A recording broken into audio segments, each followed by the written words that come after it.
is No Gifts Please, the parenting podcast by the pair with no real gifts, but a whole lot of gumption. Hey everyone, I'm Steve Noviello. And I'm Jenny Anchondo. So it's funny, our guest today, I was at the Consumer Electronics Show, probably 2 years ago. And we went to one of those like dinners where they do like a media, yada, yada, yada. And I have to say this particular company did an excellent job because there were a lot of people there. But they also have, it's a big national company or international company probably. And they did a really good job of, it would be like, it was these huge tables. And it was like two members of the media and then a person from the company. So like, to your right and people. left, there was so as luck would have it, I happened to sit down next to this woman, and we got to chit chatting. And of course, as it goes, Dallas, blah blah blah. What do you do? Blah, blah, blah. Who do you know? And she's like, I used to work with Jenny Anchondo. And I was which is so crazy. That is so crazy. What a small world. But our business is the smallest ever. It is. Like there's like 5 people that work in it, and 3 of them are here today. Welcome in Liz Gilardi, who is a Verizon tech expert, former journalist. We worked together back in the day in Indianapolis. So she really focuses on ways that we can use tech as a way to stay connected to those who matter most with easy, everyday solutions. Her work at Verizon also focuses on helping families navigate our digital world. So that's what we're navigating today. Yeah, welcome. Good to see you. I just saw you in January at this year's Consumer Electronics Show. You guys did a happy hour, which we were happy to come to. Listen, here's the thing that always surprises me about CES and a lot of the kid tech there.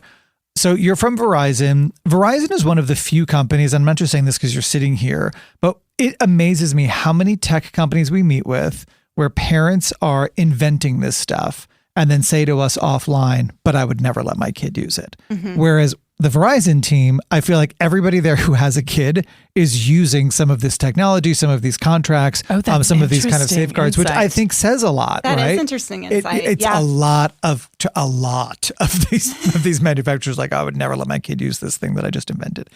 So it's a big, different world. You've got kids who want to grow up quick and use a bunch of technology.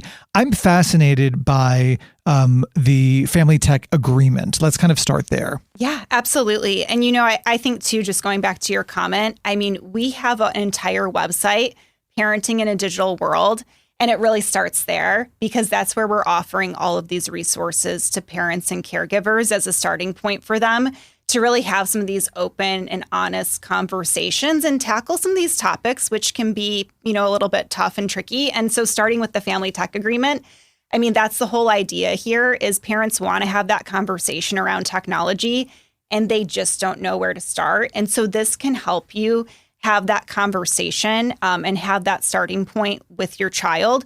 This was also developed through a lot of expertise. So that's another thing, too, is we're bringing in outside experts and resources to help implement best practices. So the Family Online Safety Institute developed this agreement in partnership with us. So this is something where anybody can go online. Mm-hmm. They can search for the Family Tech Agreement. We can link it in the show notes of the podcast, too. And then it's basically acknowledging tech is going to be in my child's life. They're getting, I'm guessing we would do this agreement when they receive a smartwatch or a laptop or a tablet or something like that. And you go through the agreement. So I think we should kind of, let's like go through and see, what this looks like. Because there's a difference, honestly, between, hey kids, we're getting this and these are the rules and we've signed a document. And as people say, it's a piece of paper or whatever. But like, again, to a kid, we were talking offline, our kids are starting a sport and at the advice of another parent that I know who I adore, they have their kids sign an agreement when they start a sport that says, here's what you're going to do. Like I'm going to pay and you're going to show up and try and it's 10 weeks and you're going to continue to show up and try for 10 weeks and, whatever else. So I love the idea that we're writing this down and we're having a conversation. And setting those expectations, right? And those healthy habits. And before they even get that device, right? That way, when they get the device, they understand the responsibility, the guidelines, what comes with it. So whether, you're starting them out with a smartphone or maybe introducing them with a smartwatch and then they graduate to a smartphone, it's all kind of built in and right here. So we go through it at the beginning. It just says, which devices are we talking about? Which I think is, I mean, you have to start there too, right? Because there's probably a lot of tech in each home. So either smartphones, gizmo watch, smartwatch, or tablet. Right. And those are devices that, I mean, a lot of children have, or maybe they have a tablet and they don't have, a watch or a phone with connectivity yet, but they have the tablet and they use it in the car or maybe, at the table at a restaurant. And how are you going to, navigate that screen time as well? And I think it's also, I think, yes, ideally this is, hey, you're getting this in conjunction with this new technology. But the thing that I like about how this is worded is this is also a great tool to use. It's never too late, right? Mm-hmm. If you've got a kid and it's like, oh, we got to set some boundaries here. Like we can apply this to tech that we already have in our home. You do. And, we have spring break coming up, right? Yeah. And we know that children, they're not at school. They might be spending more time in front of a screen. So maybe this is a good moment to implement the contract as well. We talk about spring break, summer break, times that we know kids don't have as much structure in their lives.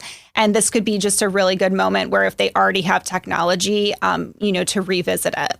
So it goes into what are we using this device for? So it says every device has a purpose. This one is meant to, and then you're supposed to check off either provide a way to ask for rides or check in with family, to create a safety line if I need help in an emergency, to start learning how to use technology responsibly, or to stay in touch with friends and loved ones. And then there's an other, if you want to put down, it's for me to scroll on YouTube or, like whatever the purpose is. It's so interesting. The start learning how to use technology responsibly, I think is probably the biggest one that I think of as somebody that we don't really do technology, but I know that it's important. I know that that'll be probably like top goal, right? When we do introduce. Well, and I think too, that's looking at that as like a building block, right? So even if you're starting to introduce technology and then you can build from there. So maybe that's just the introduction. And I know we have a contract that actually my coworker filled out with her kids. And so for her, it's really important to be able to reach them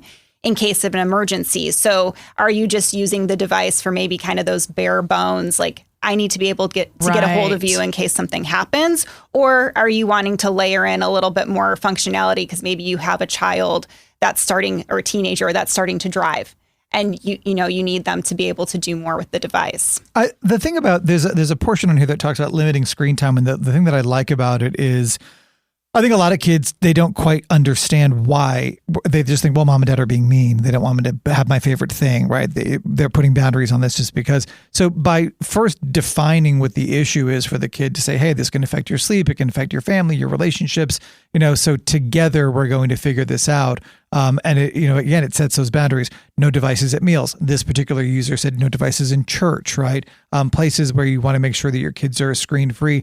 And then it goes deeper to talk about app downloads, which is so important. I mean, we have a Nintendo Switch in our home and there's screen time limits on it.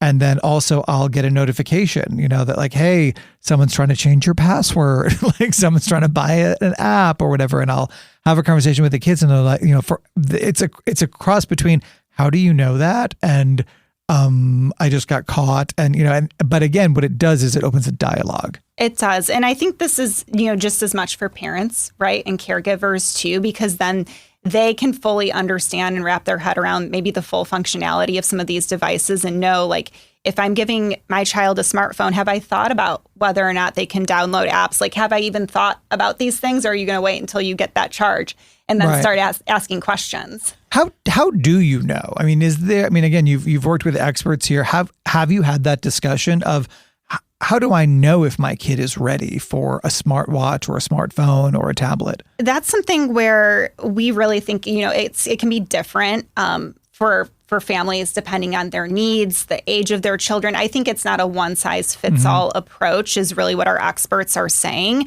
But that's where you can actually go to that Parenting in a Digital World website. And if there is a topic related to tech, how to get my child their first smartphone, when are they ready, dating apps for teens, all of those things are things that we've had experts and outside experts, maybe psychologists, weigh in on and talk about, because I think it can look so different from family to family and child to child, really. So it mentions in the contract, how will we use the Verizon family parental controls and safety tools? What are those parental controls? Yeah, so there's actually a Verizon family app That's free for all customers. And again, to the resources we talked about on the website are free for anybody. So the Parenting in a Digital World, that's free for anybody. So a lot of free resources out there. But within that app, parents can really see a lot of information about location monitoring. They can monitor, what their children are doing on their smartphones. So call and text monitoring as well. And then there is also a premium version of that app, the Verizon Family Plus perk. And with that perk, they can see insight into driving habits. There's also a feature called Safe Walk. So if you're giving them the freedom to walk to school, you can virtually walk alongside them, all within that Verizon Family app. We were just talking about that on a previous episode about walking to school, riding bikes to school, and how oh my gosh, we got to follow them. The thing I hear from parents all the time, these are like my moms that they're like my age, but their kids are older, right? They're like, Jenny, do you think you can see what they have on their phone? You cannot. These kids are smarter than you. They are savvy. They're especially tech savvy. And you're going to think, oh, they've got this Instagram account and look, they just have the picture of them and their little brother. And it's like, no, there's a totally different account and app. And is there anything that you all have to prevent them from having this secret subset of life on the phone that parents can't see? That's a good question. I think it comes back again to some of those parental controls. So within that family app, you're actually able to block, certain apps and websites, and then able to see their call and text history as well. So it just gives you a lot of insight into their device and what they're doing on it. The other nice thing about this agreement is it goes so far as to say, okay, great, here's the agreement. And oh, by the way, if we break the rules, let's agree now what that looks like, which I as a parent, I'm a really good parent in the shower when I'm playing back something. Me too. And I'm like, this is how I'm going to do this next time. And then next time happens and I see red and forget about all of the wonderful, very Zen things that I was going to do. This really lays it out, right? It says, we're agreeing that when we mess up, here's what that looks like. And it's a nice, it's nice notification for the kid, but I think it's also nice that it holds the parent to, hey, mom, dad, this is what you said was going to happen. So let's, and of course we can review it as needed, but it gives us a place to go. Yeah, absolutely. And again, about setting those expectations kind of right off the bat with what are the consequences and what's expected of the child and of the parent. And as a parent too, you can start to model that behavior as well. I do want to talk about some of the technology. So you guys have an incredibly popular smartwatch for kids, and it really is specifically for children. Is there an age range on it? For the gizmo, again, it's not a one size fits all, but really whenever you feel like your child might be ready. For the gizmo, it's great because this is a smartwatch designed exclusively for kids. And so as a parent, you're able to have a little bit more control over that device. So you get the location monitoring, but if you have a child and they have older siblings, they want to feel like the big kid, right? But maybe they're not quite ready for a full smartphone yet with all that functionality and access to the internet. With this watch, they can still call, they can text, they can video chat, but only with 20 trusted contacts. And those are contacts that you as a parent or caregiver are programming into that device. So they can't change those without you knowing? They can't, no. And the thing I was looking up, I was curious about the group chat, because that was the other thing that some parents have said, if you get into this, be careful about the group chat, because this is when my child started to feel excluded or called out or ganged up on in this group chat. But what we've learned about this one in particular is it sounds like the group chat people have to be from the 20. So it's unlikely that they'd be in a school group chat. Right. So it's unlikely that all 20 are going to be not mom and dad, but rather these other people. Yeah. So it would be those 20 trusted contacts again. And then too, with some of the location features on it, you can geofence in an area. So say you geofence in school, they have sports practice, somebody else's parent picks them up, they forgot to tell you, you'll get a notification letting you know that they've left that area that you've geofenced in. So there's just a lot of really great features with that. I think that come back to giving parents peace of mind, which is really what we're talking about today.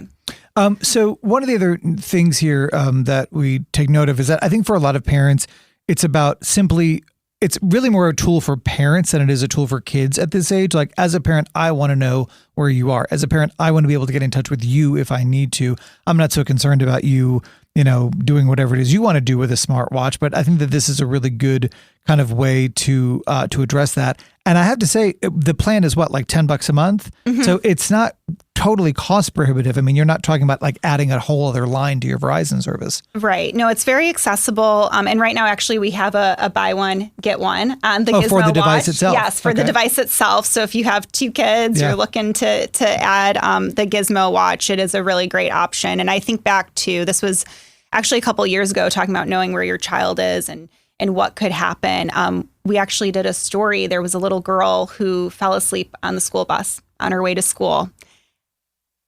School starts. They're like, why isn't she in class? They call the mom and, her heart drops because so scary. The little girl wasn't at school. Scary. Well, she was able to pull up and find out that the daughter had fallen asleep on the bus, and they were able to go to the bus yard, get her, and she was fine. And that girl was wearing a Gizmo watch. Wow.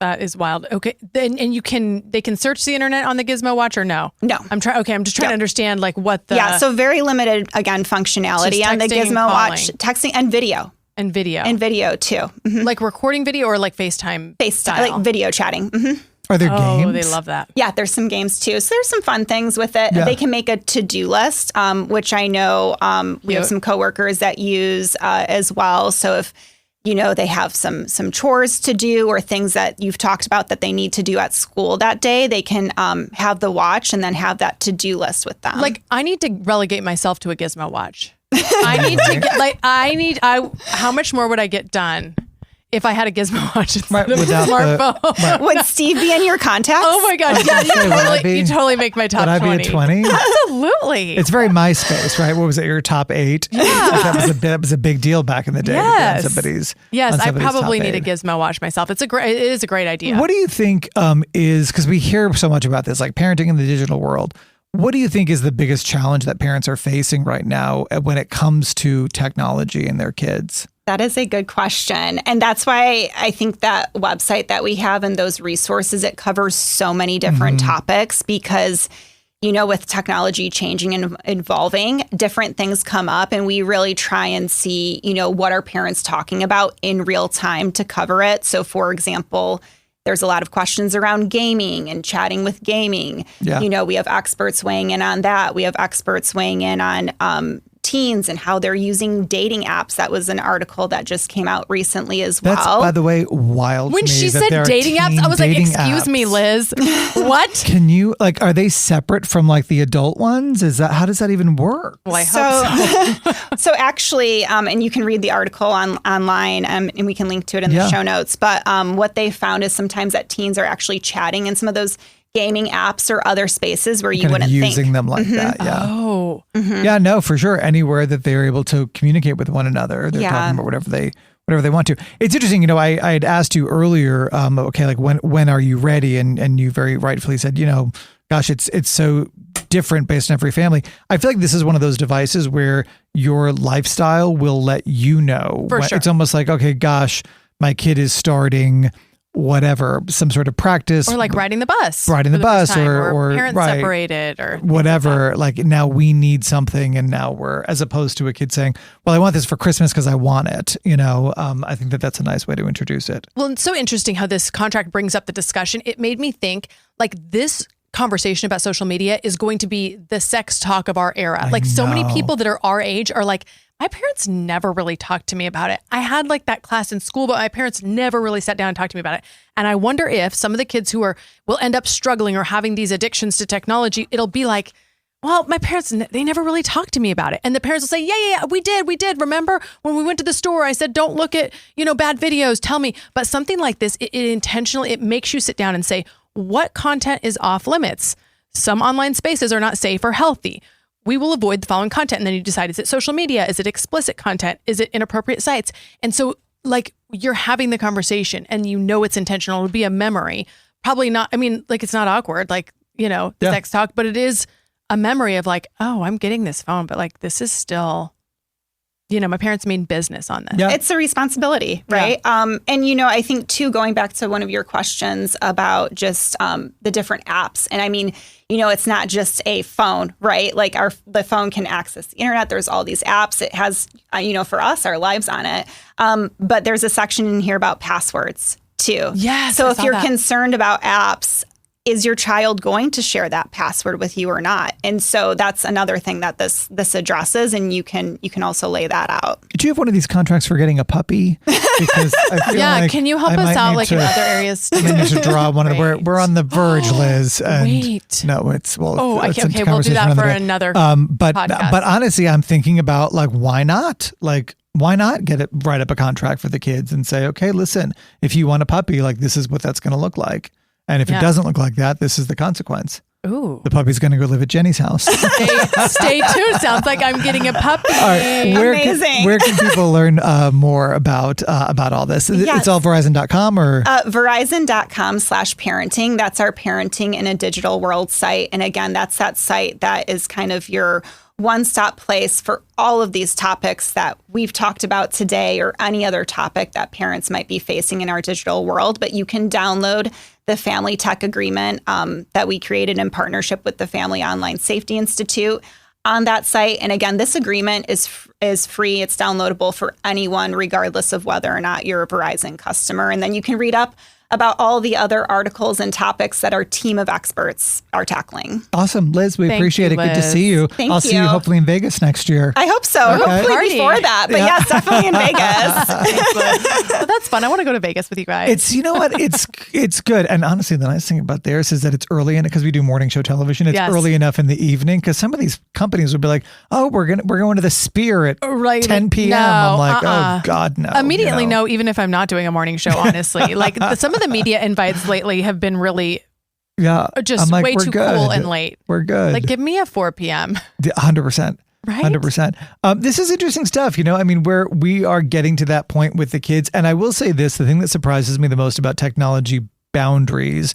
So we got a little off the rails with the Nintendo Switch. I will be the first to admit it. Okay. In terms of the number of days we were allowing per week to be on that. We were like, okay, well, it's an hour or whatever it is. And then we were like, you know what? We're doing weekends only. It's an hour and it's weekends only, and that's what it's going to be.